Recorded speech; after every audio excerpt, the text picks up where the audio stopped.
Hi, students. Before starting in each and individual chapter and its topic, we start from the chapter's outcome you need or supposed to learn at the end of chapter.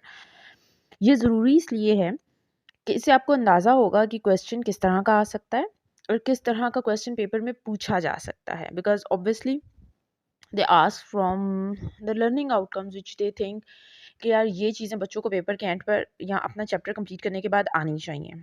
So this is the last chapter of your second year chemistry which is analytical chemistry. And इसमें जो major concept हैं इसके intro के बाद वो classical और modern methods हैं जो हमने स्टडी करने हैं. और जो लर्निंग आउटकम्स यहाँ आपके पास होने चाहिए या आपको जो चीज़ें आनी चाहिए वो क्या हैं, let's discuss it one by one in detail. First of all you must know at the end of this chapter कि कैसे हम कंपैरिजन कर सकते हैं क्लासिकल और मॉडर्न मेथड्स का. This is one of the question which is related to your understanding. Then जो combustion analysis है उसका प्रोसीजर और उसे हम कैसे एनालाइज कर सकते हैं वो सारी डिटेलिंग ये भी आपको आनी चाहिए.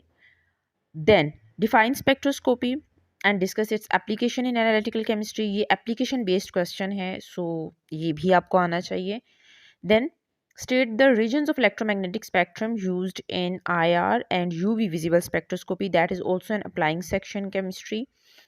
So कि आपने बताना है कि आपके पास आई और जो यूवी विजिबल स्पेक्ट्रम्स हैं वो हम कहाँ कहाँ यूज़ करते हैं और उसके यूजेज क्या है, उसके इम्पैक्ट क्या है. Then explain the origin of I R absorption of simple molecules. Simple molecules में आई आर एब्जॉर्प्शन किस तरह से होती है और उसमें क्या उसके रिजल्ट्स होते हैं, ये चीज़ भी आप बताएंगे. Determine structure of phenol, toluene, acetone and ethanol from its IR spectrum. So ये analysis based question है. And with the help of IR spectrum आप बताएं कि आप इन structures को कैसे determine कर सकते हैं. That if the spectrum is given to you, how you came to know that which molecule is present here. Then predict whether a given molecule will absorb in the UV visible region. For example, if any of the question given to you either short or long, कि आपको जो है वो कोई भी molecule दिया जाता है एंड आपने ये बताना है कि ये यूवी विजिबल रीजन के अंदर एब्जॉर्प्शन शो करेगा या नहीं करेगा.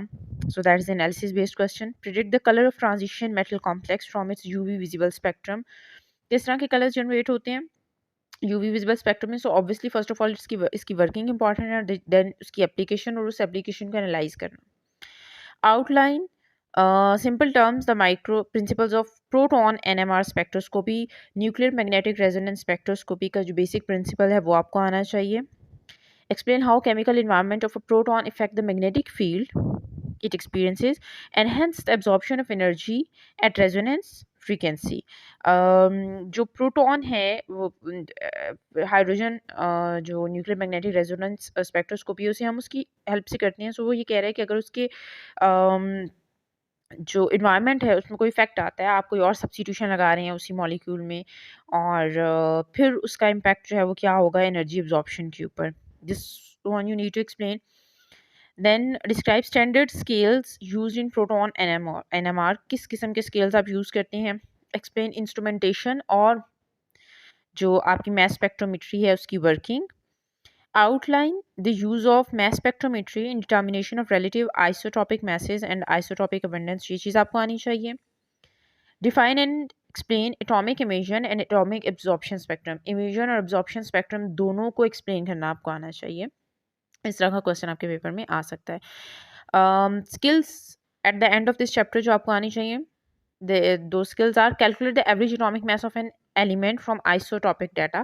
अगर आपको एक डाटा दिया जा रहा है उससे आपको एवरेज एटॉमिक मास कैलकुलेट करना चाहिए. Now you become know from this section कि यार आपको किस किस्म का न्यूमेरिकल दिया जा सकता है या आपको किस किस्म का क्वेश्चन आ सकता है. You are not suppose to ask the teacher again and again कि यार आप हमें बताएं कि क्या इंपॉर्टेंट है क्या नहीं important. These are the most important things. ये वो लाइन्स हैं जिनके ऊपर आपको क्वेश्चन बनकर आएगा. And you can even go through with all of your past papers, especially SLO based. Questions सारे इसी से बने हुए हैं.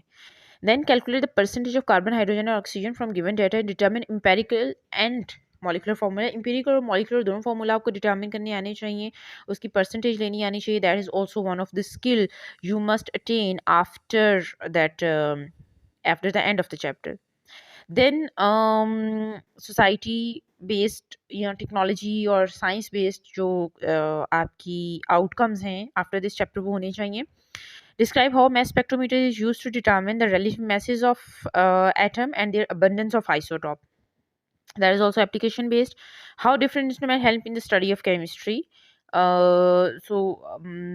You can use all of that instruments जो हम यहाँ पर study करेंगे उन सारे instruments को हम बता सकते हैं.